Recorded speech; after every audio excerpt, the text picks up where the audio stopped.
Hello, Rama Puppodu. Hope all are in good health, feeling great, wonderful, having a happy and peaceful life. Now let's go to the next devotee, Sadhu Natananda.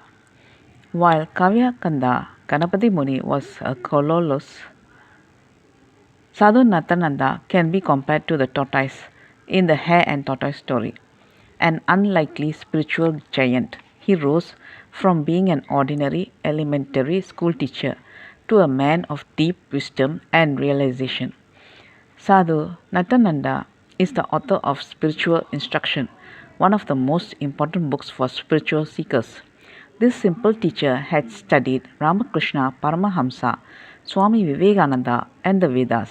He understood that it was through a true Guru's guidance that he could know exactly what truth is. Therefore, he yearned for a guru.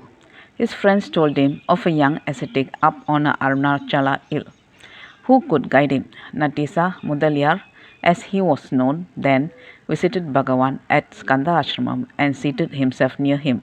Since he was well versed with the scriptures, he thought he should talk only after the Guru talked to him. However, Bhagavan very rarely spoke unless someone asked him a question. After spending hours in silence with Bhagavan, Mudaliar went home disappointed. Perhaps he is not a saint, he thought. I will go to other saints. He visited many other saints and sages, but returned disappointed. His friends reproached him. Why did you give up? Go again to Bhagavan. He started writing letters pleading to Bhagavan to shower his grace on him. He even sent a registered letter wherein he wrote, If you are not going to give me grace, I will die without realization. In my next birth, I will demand grace from you again, and you will have to be born once more just to give me realization. You might as well give it to me now. Bhagwan appeared to him in a dream and said, You are demanding grace from me. You must first worship the Lord seated on the bull. In his small room, there was a picture on the wall. It was that of Lord Shiva seated on Nandi, his bull. Natananda worshipped the image for a few days but was still not happy. He went again to Tiruvannamalai and visited Arunachaleshwara temple. Perhaps Bhagavan has guided me to this in the dream, he thought. This time, some people tried to dissuade him, saying, Do not go to that silent ascetic.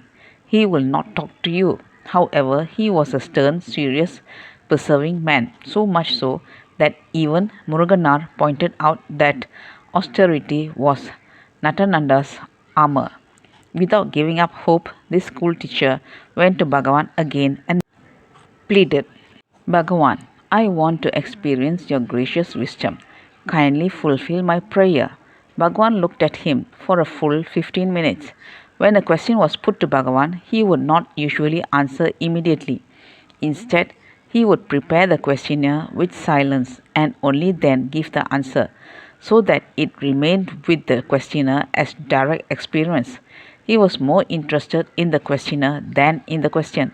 He gazed at Natananda and said, Is it the body in front of me which desires to obtain grace, or is it the awareness within it?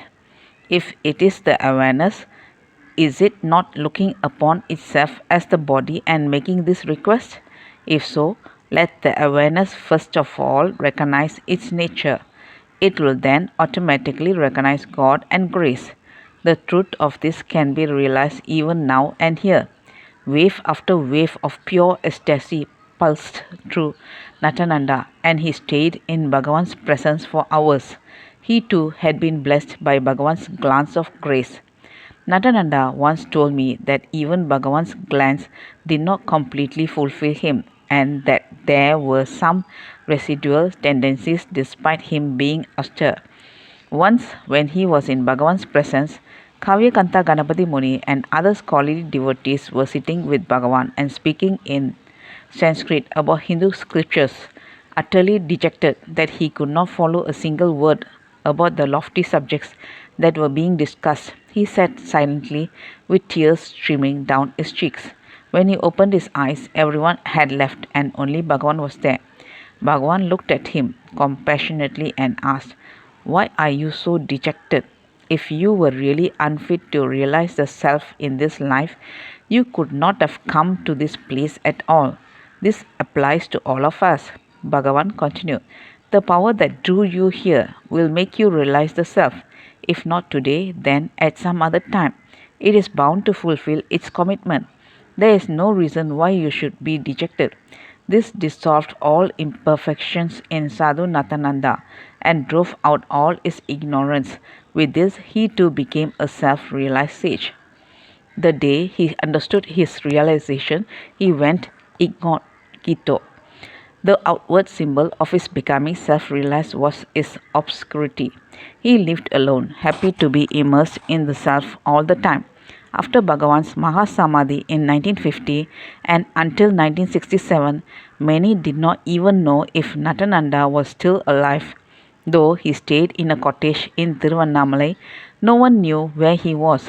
Like most of the old devotees, I too thought that he had passed away. I had spent 7 years in the ashram when suddenly one day my friend Dora Fremji asked me, "Do you know Sadhu Natananda is alive?" I jumped with joy because I loved his book, Spiritual Instruction. I paid him a visit. He was an austere man with nothing in his room except for a few loincloths. He blessed me and asked, "What are you doing? Are you practicing self-enquiry?" I replied, "I am not capable of doing self-enquiry. I only chant Arunachala Shiva, Arunachala Shiva." His face clouded over with rage. I was taken aback because this was my very first meeting with him and I was accustomed to people indulging me whenever they met me, not Natananda. He was a stern and serious man. He raged, "What a fool you are! Why do you think you have come to Bhagavan for? For what function has he chosen you? It is only to make you as he is. Read his 40 verses on reality. Practice self-enquiry. Be the truth. That is why you have been chosen." I was rapt. He refused to come into the limelight or even stay at the ashram. Dora Fremji found a cottage next to Obson's house for him. Natananda stayed there till 1981. I was very fortunate that he allowed me to visit him and talk with him whenever I liked. Once I drew him out of his reticence by asking him to give me an article for a souvenir I was bringing out for the ashram. He obliged and handed it over to me. Unfortunately, I misplaced it. I assumed he would have her copy. I went to him and said, "Swami, I'm sorry, but I lost your article. Please give me your copy." I would very carefully note its contents down and then return it. He laughed at me and said, "Look around you, Ganesan. My environment gives you an idea about me. Look at my room. There's nothing here. No books, no clothing, no utensils, nothing." Puzzled, I asked, "What do you mean, Swami?" He replied, "Ganesan, you must have come to know that I have written many verses on Bhagavan. However, do you see any book here? Even though they were all printed, the moment I wrote my adoration about my master, either in verse or prose, I would place it at my master's holy feet. As far as I was concerned, my job was done. After Bhagavan dropped the body, a few people asked me to write for them, just like you have. I compiled it by writing and submitting it to the management. There ended my responsibility. However, he did oblige me by writing that article again, which one can find in the Ramana Pictorial Souvenir published in 1967. I once took a family which was popularizing Bhagavan's name to meet Natananda. He was told about the work they were doing for spreading Bhagavan's name. Natananda became furious. "You talk such nonsense, thinking you are going to spread our master's fame. The only way you can do it is by becoming the truth yourself. Put the teachings into practice right here and right now. That is the best way you can serve the Guru. Our master is the teaching. The best way to express your devotion to Bhagavan is by putting his teaching into practice." This family got frightened and never went back to meet Natananda. In Natananda's last moments, Sadhu Om, Kunju Swami, a few others and I prayed before him. In every devotee's death that I witnessed, the one common factor was that none was bothered about his or her body. Just before he dropped the body, I asked Swami, "How do you feel?" "I am happy," he replied.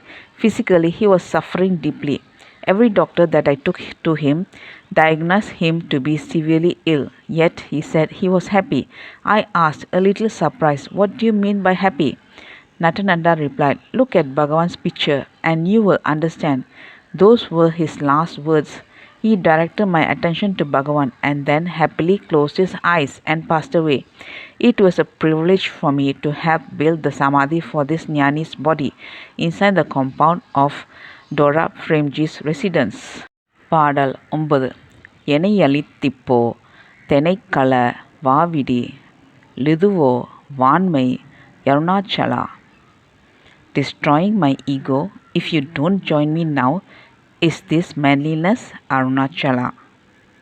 That's all, folks. Let's see in the next chapter. Thank you. Bye bye. Rama Rama Pupodu.